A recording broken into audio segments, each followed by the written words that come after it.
नमस्कार, स्वागत है आप सभी का न्यूज 18 राजस्थान पर। मैं हूं आपके साथ हेमंत कुमार। चलिए खबरों को विस्तार से देखते हैं। शुरुआत करेंगे सिरोही की खबर के साथ, जहां पर दो ट्रकों में भीषण टक्कर हुई है। हादसे के बाद दोनों ट्रकों में आग लग गई।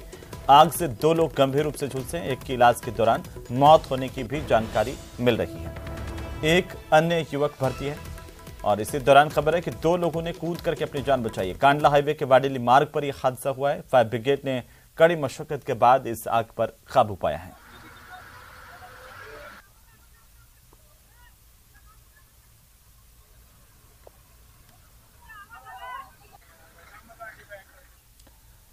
तो वहीं प्रदेश में राइट टू हेल्थ बिल का विरोध निजी डॉक्टरों की ओर से जारी है। कल राजस्थान बंद का ऐलान किया गया। सभी निजी अस्पताल, क्लिनिक, डायग्नोस्टिक सेंटर भी इस दौरान बंद रहेंगे। ओपीडी के साथ रूटीन सर्जरी कल निजी अस्पतालों में बंद होगी, तो सरकारी अस्पताल लगातार सुचारू रूप से काम करेंगे। सभी बड़े कॉर्पोरेट अस्पताल, मेडिकल कॉलेज भी बंद रहने का दावा किया गया है, जिसमें IRIA और जयपुर सोसाइटी ऑफ एनेस्थीसियोलॉजिस्ट का भी समर्थन मिला है। IAP, API, RSSDI, ASI ने भी बंद को समर्थन दिया है और राजस्थान कॉर्निया सोसाइटी ROS का भी समर्थन है। कल दोपहर को 12 बजे जयपुर के सभी निजी चिकित्सक JMN में जुटेंगे। बैठक में आगे की रणनीति को लेकर चर्चा होगी।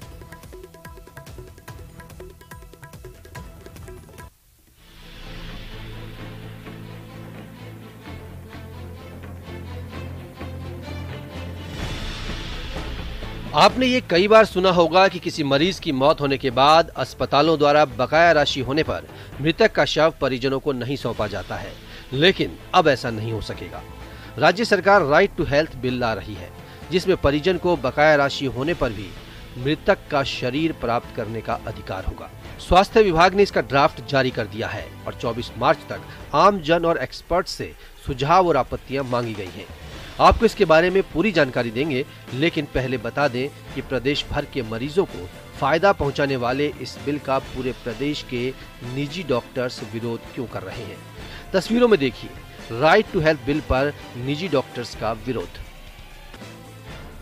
राइट टू हेल्थ बिल के विरोध में IMA से जुड़े अस्पताल के डॉक्टरों ने शहर शहर सांकेतिक बंद रखा, तो सोमवार को प्राइवेट हॉस्पिटल्स और नर्सिंग होम्स ने बंद का ऐलान कर दिया है। डॉक्टर समुदाय राइट टू हेल्थ बिल की प्रतियां जलाते भी दिखे। ये तो थी विरोध की तस्वीरें, लेकिन अब सुनिए राइट टू हेल्थ बिल के विरोध में उतरे प्रदेश के डॉक्टर्स का तर्क। हिंदू हैं, इमरजेंसी को परिभाषित करें, इमरजेंसी का पुनर्भरण की व्यवस्था करें। जब सरकार द्वारा इमरजेंसी में दुर्घटना होने पर मरीज को लाने पर उस जनता को 5,000 रुपए के इनाम की घोषणा की गई है, तो निजी अस्पताल और निजी चिकित्सकों को भी उसका इलाज करने के लिए कोई भी राशि सुनिश्चित करें। इस बिल के माध्यम से जो है कि नई जो एक अथॉरिटी थोप दी हमारे ऊपर, जिसमें पता नहीं कौन होगा, कैसे बिहेव करेगा और वो जो कार्रवाई कर देगा, उसकी हम कोर्ट में भी सुनवाई के लिए नहीं जा सकते। ऐसी जो चीजें हैं, ये डॉक्टर के हाथ बांध के उससे काम करवाने वाली बात हो गई कि इसके एक एक बिंदु को सूक्ष्मता से देखें और इसके अंदर जो विसंगतियां उनको दूर करें, चाहे वो समिति का गठन हो, चाहे इमरजेंसी हो, चाहे और भी अन्य कोई भी विसंगति हो। आइए अब आपको ग्राफिक्स के जरिए बताते हैं कि राइट टू हेल्थ बिल के ड्राफ्ट के मुताबिक प्रदेश के आम लोगों और बीमार मरीजों को क्या सुविधा मिल सकेगी और उनके क्या अधिकार होंगे। सभी अस्पतालों में निःशुल्क परामर्श, दवाइयां, जांच, आपातकालीन वाहन सुविधा का अधिकार होगा। सभी सरकारी अस्पतालों में सर्जरी प्राप्त करने का अधिकार होगा। इंश्योरेंस स्कीम से चयनित अस्पतालों में चयनित परिवार की निःशुल्क उपचार का अधिकार होगा। रियायती दर पर स्थापित निजी अस्पतालों में रियायती दर की शर्तों के अनुसार इलाज का अधिकार होगा। समस्त सरकारी और निजी अस्पतालों से स्वयं की रिपोर्ट या रिकॉर्ड लेने का अधिकार होगा। समस्त अस्पतालों को इलाज से पहले मरीज की सहमति लेनी होगी। मरीज की बीमारी की गोपनीयता का अधिकार होगा। मरीज को उचित रेफर सुविधा प्राप्त करने का अधिकार होगा। मरीज को परिवेदना की सुनवाई का अधिकार होगा। राइट टू हेल्थ बिल के ड्राफ्ट में लोगों के कर्तव्य भी निर्धारित किए गए हैं। स्वास्थ्य देखभाल प्रदाता को शारीरिक हमले और उसकी संपत्ति को नुकसान करने के खिलाफ कार्रवाई होगी। अप्राकृतिक मौत के मामले में पोस्टमार्टम कराने की अनुमति देनी होगी। इस ड्राफ्ट में स्वास्थ्य देखभाल प्रदाता यानी स्वास्थ्य कर्मियों के कर्तव्य और अधिकार भी निर्धारित किए गए हैं। इस ड्राफ्ट में सरकार की बाध्यता और शिकायत निवारण तंत्र भी विकसित किया गया है।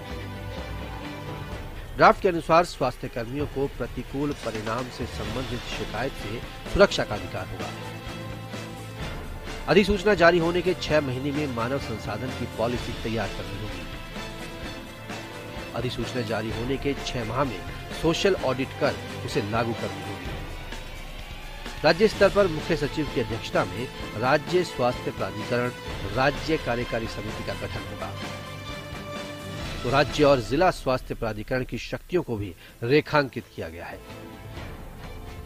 इसके अलावा मरीज की शिकायत निवारण तंत्र भी विकसित किया जाएगा।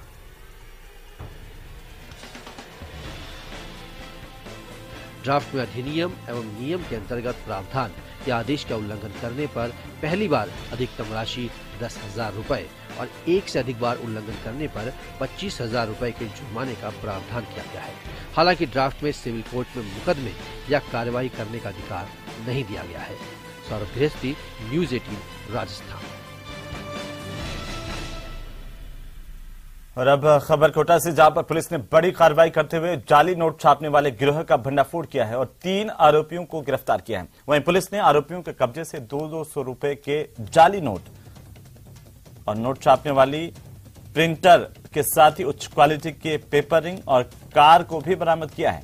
आपको बता दें कि इन आरोपियों से जुड़े बड़े गिरोह के खुलासे की संभावना है। फिलहाल मंडाना थाना पुलिस पूरे मामले को लेकर तफ्तीश कर रही है।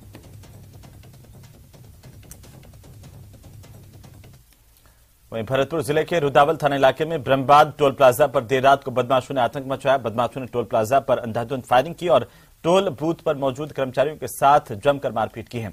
टोल बूथ को क्षतिग्रस्त कर दिया। घटना की सूचना मिलते ही रुदावल थाना पुलिस मौके पर पहुंची। सीसीटीवी कैमरे के आधार पर बदमाशों की तलाश जारी है।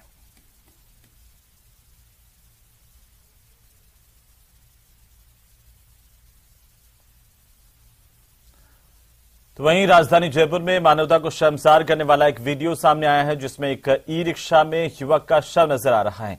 उसके पैर और सिर ई रिक्शा से बाहर की तरफ लटकते हुए दिखाई दे रहे हैं। ये दृश्य सड़क से गुजर रहे जिस भी शख्स ने देखा वो सहम गया। सोशल मीडिया पर वायरल हो रहा ये वीडियो राजधानी जयपुर में एसएमएस अस्पताल रोड का है, जहां पर रविवार की सुबह करीब 9 बजे जयपुर में सांगानेरी गेट स्थित महिला चिकित्सालय के पास अंडरग्राउंड पार्किंग में एक युवक का शव मिला था। मृतक के शरीर पर किसी तरह की चोट के निशान नहीं दिख रहे थे। संभवतः सर्दी की वजह से इसकी मौत हुई थी। लेकिन विडंबना देखिए कि पुलिस के पास शव को एसएमएस अस्पताल की मोर्चरी तक पहुंचाने के लिए कोई गाड़ी नहीं थी, ना ही पुलिस को एम्बुलेंस मिली। ऐसे में मौजूद पुलिसकर्मियों ने रिक्शा को रुकवाया, उसमें मृतक युवक के शव को रखा और करीब 1.5 किलोमीटर दूर मुर्दाघर के लिए इसे रवाना कर दिया। वो भी बेतरतीब तरीके से, अमानवीय तरीके से शव को मुर्दाघर तक यहां पर पहुंचाया गया, जिस पर कई सवाल खड़े हो रहे हैं।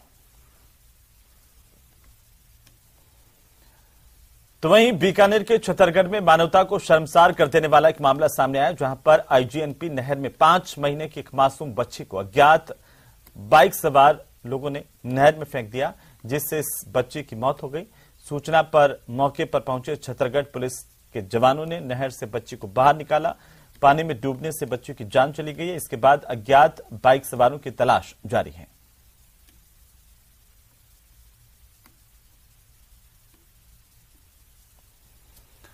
तो वहीं धौलपुर में नाकाबंदी के दौरान एक तेज रफ्तार ट्रैक्टर ट्रॉली ने पुलिस की टीम पर ट्रैक्टर ट्रॉली को चढ़ाने की कोशिश की है। आपको बता दें कि इसमें पुलिसकर्मी बाल बाल बच गए। वहीं ट्रैक्टर ट्रॉली पुलिस चौकी की दीवार में घुस गई। फिलहाल पुलिस ने ट्रैक्टर ट्रॉली के साथ एक आरोपी चालक को गिरफ्तार किया है। आपको बता दें कि ट्रैक्टर ट्रॉली बजरी खाली करके आ रही थी और ये पूरी घटना शहर के सदर थाना इलाके में पचगांव चौकी के सामने हुई है। साहब के निर्देशानुसार अवैध रेताबंदी वालों के खिलाफ कार्रवाई करने के लिए नाकाबंदी की जा रही थी। इसी दौरान बजरी का रेता जो ट्रैक्टर है वो आया और जब हमने रोका तो उसने चौकी की दीवार को तोड़ते हुए भागने का प्रयास किया, जाते हुए रोकने का प्रयास किया, जिसे पकड़ा है और जब्त किया है। और अब बात जोधपुर में इनकम टैक्स की रेड की। आपको बता दें कि जोधपुर समेत प्रदेश के कुछ और जिलों में यह कार्रवाई की गई। जोधपुर के एक शराब और टोल कारोबारी के 10 ठिकानों पर आयकर विभाग की टीम ने कार्रवाई की है, जिसमें सर्वे लगातार जारी है। 20 से ज्यादा अधिकारियों की टीम यहां पर पहुंची थी। कारोबारी के कई ठिकानों पर सर्वे किया जा रहा है। आयकर विभाग की टीम को इसमें करोड़ों की अघोषित आय उजागर होने की संभावना है। इसका खुलासा अब आयकर विभाग की टीम की ओर से कभी भी किया जा सकता है। 3 साल बाद इस बार बिसलपुर बांध जब छलका तो सभी को यह उम्मीद बंधी थी कि बिसलपुर का अच्छी क्वालिटी का पानी आम लोगों तक पहुंच पाएगा, और इसका दावा जलदाय विभाग की ओर से भी किया गया। जलापूर्ति का दायरा राजधानी में 80% से बढ़ाकर के 96% तक लेकर के जाएंगे। साल के अंतिम पड़ाव तक इस काम को पूरा होने का दावा किया गया, लेकिन साल के अंत की बात छोड़िए, नए साल की शुरुआत में 1 महीना गुजरने पर भी अभी तक बिसलपुर के मीठे और अच्छी क्वालिटी के पानी का दायरा शहर में अब घट ही रहा है, बढ़ा नहीं है। लोग परेशान हैं और जलदाय विभाग इस पूरे मामले में कोई जवाब नहीं दे पा रहा कि आखिरी दौर में भी पूरे शहर को एक जैसा शुद्ध पानी आखिर कब मिलेगा। 239 करोड़ रुपए का हमने प्रावधान किया है।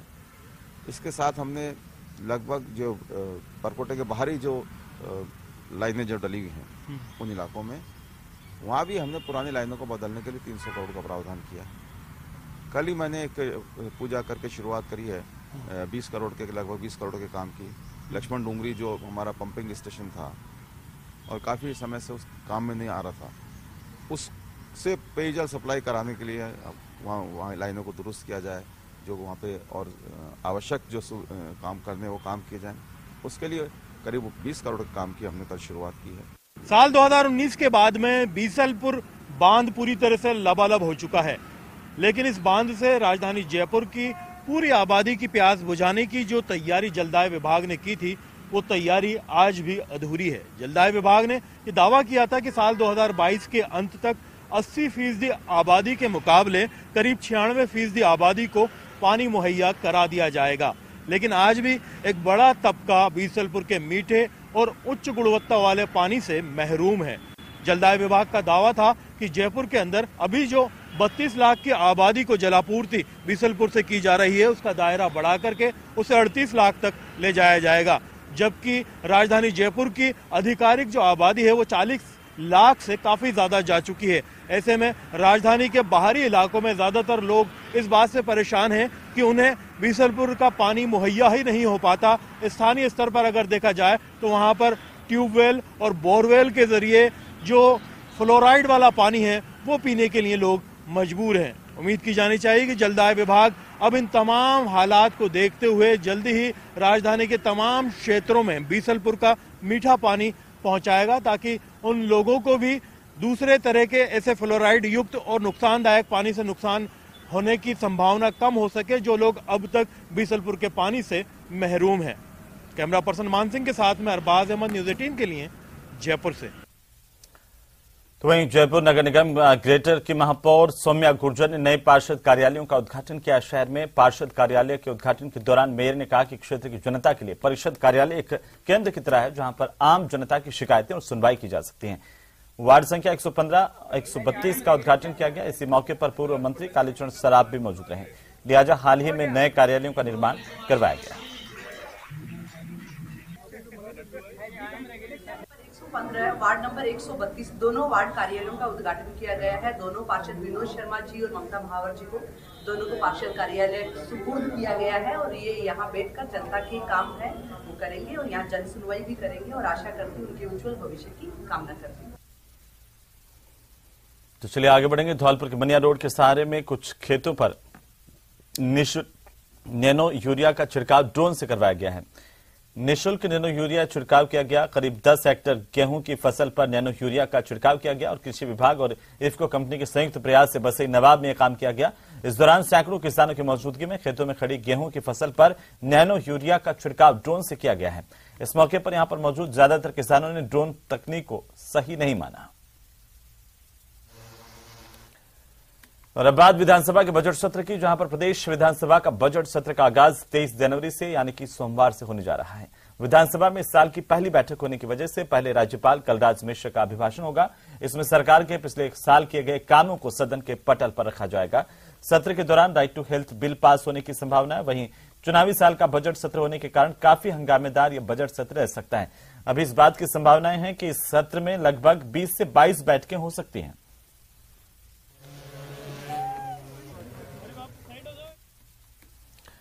तो वहीं विधानसभा के बजट सत्र का कल से आगाज हो रहा है। चुनावी साल में विपक्ष सत्ता पक्ष को घेरने का कोई मौका नहीं चुकेगा। वहीं नेता प्रतिपक्ष गुलाबचंद कटारिया के नेतृत्व में कल सुबह बीजेपी विधायक दल की बैठक होगी। इसमें सरकार के खिलाफ आक्रामक रणनीति बनेगी। नेता प्रतिपक्ष गुलाबचंद कटारिया ने कहा कि कांग्रेस में चल रहे घमासान का विपक्ष पूरा फायदा उठाने की कोशिश करेगा।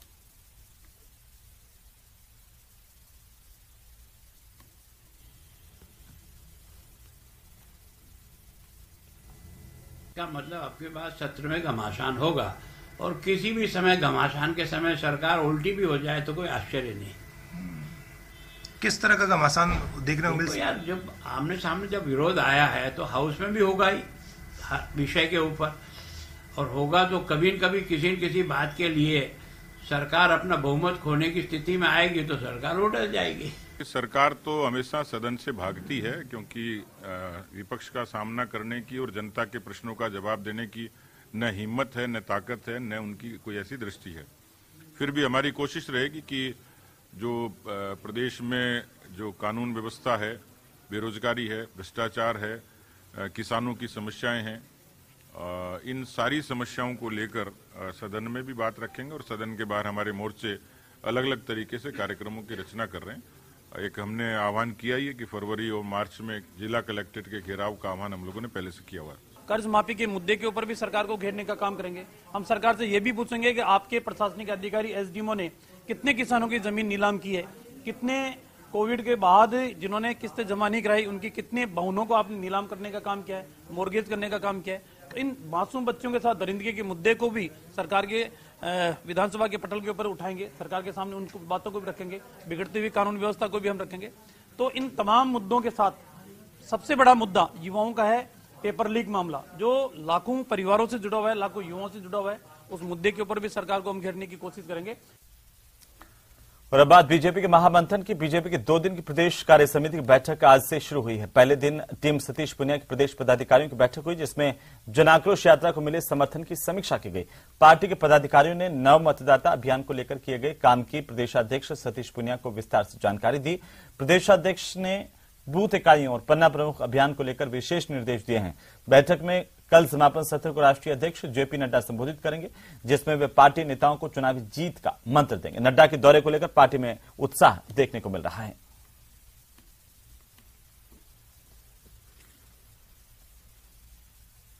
तो लगभग इलेक्शन मोड में है और इस लिहाज से जो हमारी संगठनात्मक गतिविधियों को सीमित करते हुए अभी तक का जो टास्क है उसको पूरा करते हुए और भविष्य में एक राजनीतिक रोडमैप के साथ आगे बढ़ें, उसकी चर्चा होगी। लेकिन स्वाभाविक तौर पर एक हमारे लिए सौभाग्य है कि एक बार फिर से माननीय जेपी नड्डा साहब अपने दूसरे कार्यकाल के विस्तारित उस रूप में हमारे बीच में आएंगे, तो हम खूब अच्छा गर्मजोशी से स्वागत करेंगे। आजाद होने के बाद वो आदिवासी ये सोचता था कि मेरे वहाँ बल्ब कब लगेगा, मेरे घर पे गैस का चूल्हा कब आएगा, वो बाजारों शहरों में देखता था।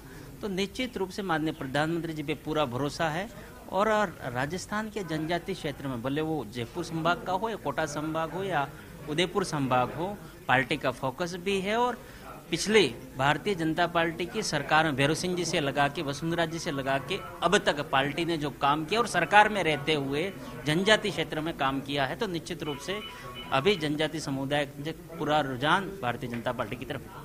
क्योंकि अभी जनाक्रोश यात्राएं हमारी निकली है, उसकी समीक्षा होगी, जनाक्रोश से सभाएं हुई उनकी समीक्षा होगी और आगे के कार्यक्रम जैसे नव मतदाता अभियान चलेंगे हमारे, उसके बारे में चर्चा होगी। ये सच है कि राष्ट्रीय अध्यक्ष जी के आने से एक ऊर्जा मिलती है, एक मार्गदर्शन मिलता है और सबको कैसे हमारे राजस्थान में पिछले 4 वर्षों में चाहे रीट की परीक्षा का इश्यू हो, चाहे बेरोजगारी भत्ते का विषय हो, चाहे रात को बिजली देने का मामला हो, चाहे हमारे तुष्टीकरण की नीति का हो, इन सारे विषयों को कैसे हमारे सभी माननीय जनप्रतिनिधिगण प्रमुखता से इस विषय को उठाए, निश्चित रूप से उनका मार्गदर्शन हम सब लोगों के लिए प्रेरणादायी होगा। तो वहीं जेएलएफ का समापन करीब है, पर मुगल टेंट पर विवाद जारी है। बीजेपी के प्रदेशाध्यक्ष सतीश पूनिया ने कहा कि मुगल ही जब उखड़ गए तो ये टेंट भी उखड़ जाएगा। उन्होंने ऐसे आयोजनों में एपीजे अब्दुल कलाम के नाम पर टेंट का नाम रखने की बात कही है। वहीं चित्तौड़गढ़ के सांसद ने कहा कि मोदी सरकार ने भारत की ऐतिहासिक विरासत के उन वीर योद्धाओं के नाम हमेशा आगे बढ़ाए जिनसे देश का इतिहास गौरवान्वित है। पहले भी कहा है कि यदि किसी सच्चे राष्ट्रवादी मुस्लिम के नाम पर रखना हो तो एपीजे अब्दुल कलाम बेहतर नाम है। देश के ऐसे बहुत सारे पुरोधा हुए हैं जो नई पीढ़ी को, खासतौर पर क्योंकि ऐसे आयोजनों में नई पीढ़ी आती है, उस नई पीढ़ी को प्रेरणा मिले, उस ऊर्जा मिले, नाम के बारे में वो जाने, उनके काम के बारे में जाने। इसलिए स्वाभाविक तौर पर ये जो टेंट वेंट की संस्कृति है इससे थोड़ा आगे जाना चाहिए। और हमें ध्यान में कि विक्रांत एक जहाज है, उसको पहले अंग्रेजों के जमाने की पताका लगती थी, अब वहाँ वीर शिवाजी जिन्होंने जिस पताका को लेकर युद्ध लड़ा वो पताका लगी। और ऐसे कई पुराने जो सबूत है उनको मिटाने का, जो ऐसे साक्ष्य उनको हटाने का काम किया गया। निश्चित रूप से ऐसे जो चीजें हमें पुरानी याद दिलाती है, कैसे मुगलों ने यहाँ आक्रांता बनकर हमारी संस्कृति को, धर्म को नष्ट करने का काम किया। तो चलिए इसी के साथ ही इस बुलेटिन फिलहाल इतना ही। नमस्कार।